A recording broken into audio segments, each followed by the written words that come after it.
గాంధీ భవన్ లో మంత్రి పొన్నం ప్రభాకర్ మాట్లాడుతున్నారు. లైవ్ ద్వారా చూద్దాం. భారతీయ జనతా పార్టీలో బీసీ నాయకులకు ప్రాధాన్యత ఇవ్వాలి కాబట్టి నీకు అర్హతలు వస్తున్నాయి. అది మర్చిపోయి ఇలా బీసీలకు అన్యాయం జరగటానికి పార్టీ పరంగా నీకు ఒకవేళ పెద్దలు నువ్వు తెలంగాణలో కాంగ్రెస్ పార్టీ తెస్తున్నదాన్ని వ్యతిరేకించు, నీకు ఆల్ ఇండియా ప్రెసిడెంట్ ఇస్తామని చెప్తే కూడా దయచేసి పోకన్నా. ఇవాళ ఒక కాడ ఈ రాష్ట్రంలో శురువైతే ఇవాళ కులగణన ఇక్కడ శురువైంది కాబట్టి దేశంలో Bharatiya Janata party role model గా తీసుకొని ముందుకు పోతా ఉంది. ఇట్లానే 42% ఇక్కడ శురువైతే మనం తమిళనాడు మనకంటే ముందున్నారు.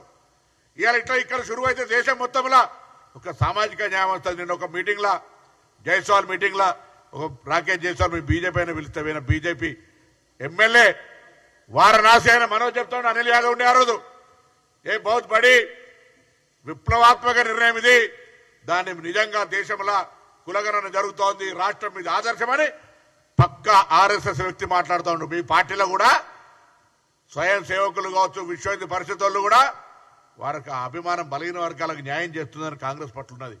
మీరేమో రాజకీయంగా ఆలోచన చేస్తా ఉన్నారు. అందుకే ఇలా మళ్ళొక్కసారి తెలంగాణ కాంగ్రెస్ బలహీన వర్గాల ప్రజాప్రతినిధులం హృదయపూర్వకంగా అన్ని రాజకీయ పార్టీలకు విజ్ఞప్తి చేస్తా ఉన్నాం.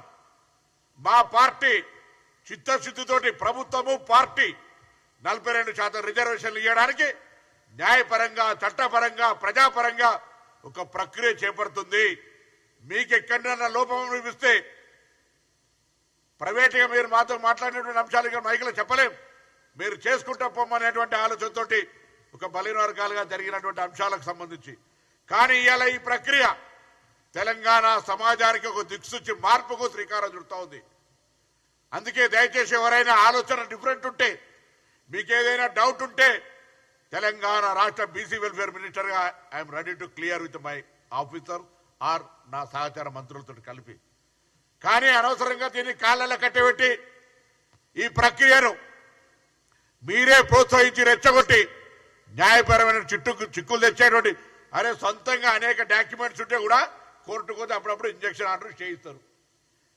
ఇలా మీరు అటువంటి దురాలోచన పెట్టుకోకండి, దుర్బుద్ధి మానండి. ఇలా ఈ ఆషాఢ మాస బోనాలు అమ్మవారిని అదే కోరుతున్నాం. ఇటువంటి వాళ్ళ బుద్ధులన్నీ మారి ఈ 42% రిజర్వేషన్ల ప్రక్రియ సాఫీగా జరగాలి, లోకల్ బాడీ ఎన్నికలు జరగాలి, బీసీలు 42% స్థానిక సంస్థల ప్రజాప్రతినిధులు కావాలని కోరుకుంటాను. కాబట్టి దయచేసి భారతీయ జనతా పార్టీలో ఉన్నటువంటి మంత్రులు, పార్లమెంట్ సభ్యులు, బీసీ పార్లమెంట్ సభ్యులు అరవింద్ గారు, డి శ్రీనివాస్ గారు ఒక బీసీ నాయకుని కొడుకు, బండి సంజయ్ గారు విద్యార్థి ఉద్యమాల నుంచి వచ్చిన వ్యక్తే, ఈటల రాజేందర్ బలహీన వర్గాలకు సంబంధించినటువంటి అంశాల మీద మాట్లాడే వ్యక్తి, ఆర్ కృష్ణ అయితే నేను బీసీల ఛాంపియన్ అని చెప్పి 4 బీసీలుండి, లక్ష్మణ్ గారు రాజ్యసభ సభ్యులుండి, ఇప్పుడు కూడా తెలంగాణలో తెచ్చినటువంటి దాన్ని మీరు డిఫరెంట్ కోణంలో చూస్తే చరిత్ర మిమ్మల్ని ఏమనాలి, ఏం జరుగుతుందో ఒకసారి ఆలోచన చేసుకోండి. మేము రెడీగా ఉన్నాం, బేసిజం లేదు మాకు. తెలంగాణ 42% అమలు జరగడానికి భారత ప్రధానమంత్రి గారిని కలవడానికి ఇప్పటికీ మీరు ప్రధానమంత్రి అపాయింట్మెంట్ ఇవ్వకపోతే కేంద్ర సాంఘిక సంక్షేమ శాఖ మంత్రి వీరేందర్ కుమార్ గారిని మొత్తం సహచార మంత్రులందరం కూడా ఆ రోజు విత్ ఎమ్మెల్యేస్ అందరం కూడా కలిసి రిప్రజెంట్ చేసినాం. ప్రాసెస్ అయితే ఉంది, అఫీషియల్ సర్క్యులేషన్ జరుగుతూ ఉంది. వాళ్ళు అడిగినటువంటి అనేక అంశాల సమాచారం ఇస్తా ఉన్నాం, మేము ఊహిస్తా ఉన్నాం, మేము అభ్యర్థిస్తా ఉన్నాం. గౌరవ రాష్ట్రపతి గారు వారు కూడా ఒక రిజర్వేషన్ కేటగిరీకి సంబంధించిన తల్లి. ఇలా మీరు ఇచ్చే నిర్ణయం, మీరు తీసుకోవాల్సిన నిర్ణయం ఎటువంటి రాజకీయ ఒత్తిళ్లు లేకుండా తెలంగాణ బలహీన వర్గాల అభ్యర్థన మేరకు, తెలంగాణ బలహీన వర్గాల ప్రజల ఆకాంక్షలకు అనుగుణంగా తెలంగాణ ప్రజాపాలన ప్రభుత్వం తీసుకునే నిర్ణయాన్ని గవర్నర్ గారు పంపిన దాన్ని ఆమోదించి పంపు తల్లి అని అందరం కూడా విజ్ఞప్తి చేస్తా ఉన్నాం, కోరుతా ఉన్నాం, ప్రార్థిస్తా ఉన్నాం. భారతీయ జనతా పార్టీ ఆ దిశలో కార్యాచరణ తీసుకోవాలి. ఇప్పుడు నేను చెప్పిన బలహీన వర్గాల ప్రజాప్రతినిధులందరూ మౌనంగా ఉంటే అది అతిపెద్ద నేరం. లక్ష్మణ్ గారేమో నేరుగా విమర్శ చేస్తా ఉన్నారు, మిగతా వాళ్ళు మౌనం ఉంటా ఉన్నారు.